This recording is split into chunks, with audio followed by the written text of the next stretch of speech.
Making tomorrow for a brand new Micron plant, which is, as you read in the June press release, is a semiconductor assembly and test facility in Gujarat.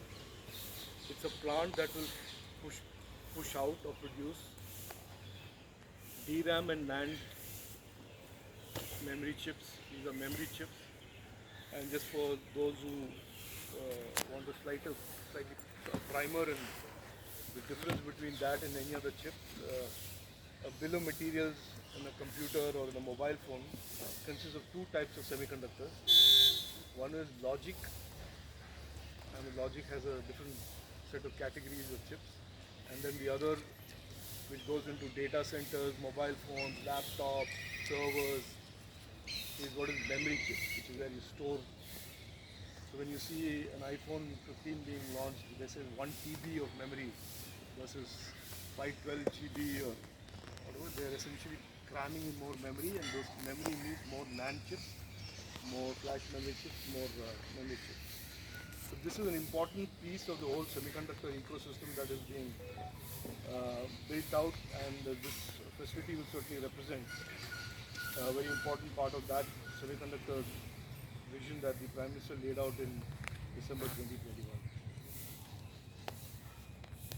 Apart from that, it is also, as I have communicated to some of you in person when we spoken about this, it is also a marker in the sense that it sends a signal about the growth and evolution of the semiconductor ecosystem in India to other prospective investors, and also signals that the complex supply chain that needs to support a semiconductor ecosystem is also parallelly underway. So, it's like I'm giving you a corollary, and don't misunderstand me for this, but like yesterday's bill represents that there will be a census, there will be a delimitation exercise in the wake. The Micron plant also signals that there is a whole growth, currently not very visible, but soon that will manifest itself in the suppliers and the supply chain that has to support such a complex plant.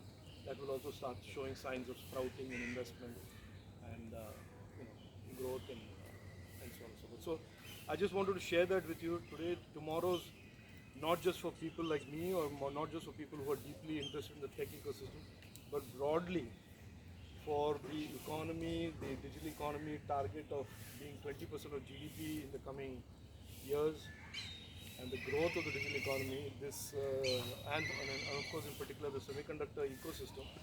Tomorrow's groundbreaking represents a big milestone, and since we are living in an era of big milestones, this also is one more message. That's it. That's my short speech. I didn't have a long version today because I slept late. I was going to come up with a long version. Sir, any more application for the semiconductor fab or? Don't ask me details, but the answer is yes.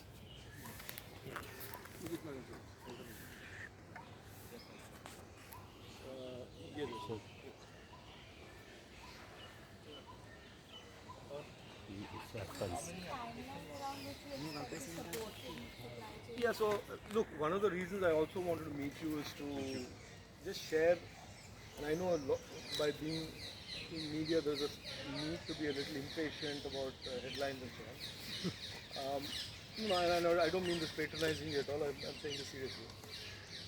This is something that will grow slowly, and the difference between growing slowly and surely is that we will not be able to give you all these fancy glitzy milestones like this. Kal 4 hoga, parso 3 honge. So this is a very important milestone, foundational milestone for the growth, and this is a decadal opportunity that is being built out by the Prime Minister. This is something that will grow and evolve over the next 5-7 years. And as I've said repeatedly, and I say again today, that I have absolutely no doubt that we will achieve in the next 10 years what countries to our north have taken 20-25 years and spent $200 billion and not succeeded.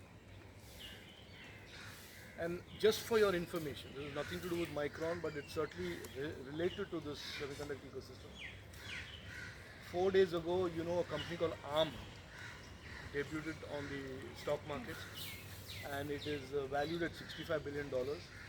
And I just want to share something with you in the context of what we are doing in future design in the DLI startups on how this semiconductor ecosystem is so rapidly moving its value.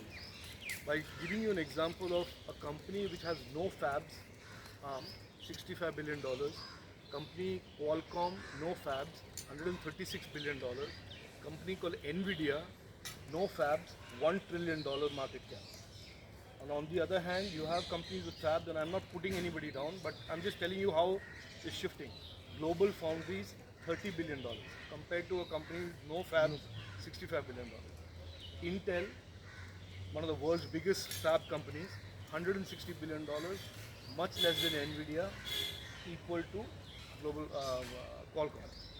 So our ecosystem and our strategy, as you can see from day one, has been focusing on the design and the innovation part, which is the design startups and all of that, and also on manufacturing. So we are straddling both sides of the value proposition in the semiconductor ecosystem. And on the design side, as I have already signaled earlier, we are now expanding the DLI to include even foreign companies that will partner with Indian startups to design in India.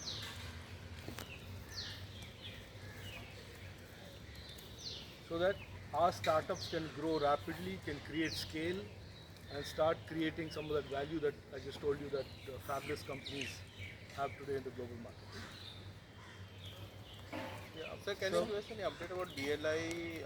How many startups as yet, and have the funds been dispersed to them? I don't know the detail of funds being disbursed, etc., but we have certainly approved 7. There are about 38, as I know from last number, 38 or 28 more proposals. Plus, with the announcement of these foreign and large Indian private companies being eligible for this with startup partnership, we expect there to be significantly more partnerships on designing new chips. But by 2024, I'll give you this one other data point if you're interested, and I'm hoping you're interested. 2024, in the risk domain, India DIR 5, that is the Digital India Risk 5 program, will tape out 4 brand new chips, which are Shakti and Vega, from the Shakti and Vega family, which are aimed at a range of applications from IoT and IoT and in compute, in high performance compute. So what's the date? By 2024, we expect by September 2024. Tape out. So basically for IoT and when the High performance compute so the, and automotive. when the Micron announcement had come in June, Yes. at that time Mr. Vaishnav had said that the production from that factory would begin in 16 quarters. That would make it December next year. Look, I can't commit to Micron's rollout plan and business plan, and that's not something I will get into. Certainly, the fact that they're groundbreaking means that it is not some imaginary project. They're building it. If all things go well, I don't see any reason why the Micron plant should not be online and supplying memory and NAND chips ASAP. But I will not say it will happen tomorrow or day after. These are all, like I told you, these are not simple plants. It's not just about building a concrete structure. It's about assembling the plant, balancing the lines, getting the process to work. Even if it is packaging, I'm quoting some people who have tweeted from the opposition. It is only packaging. So even if it is only packaging, it is still very complex.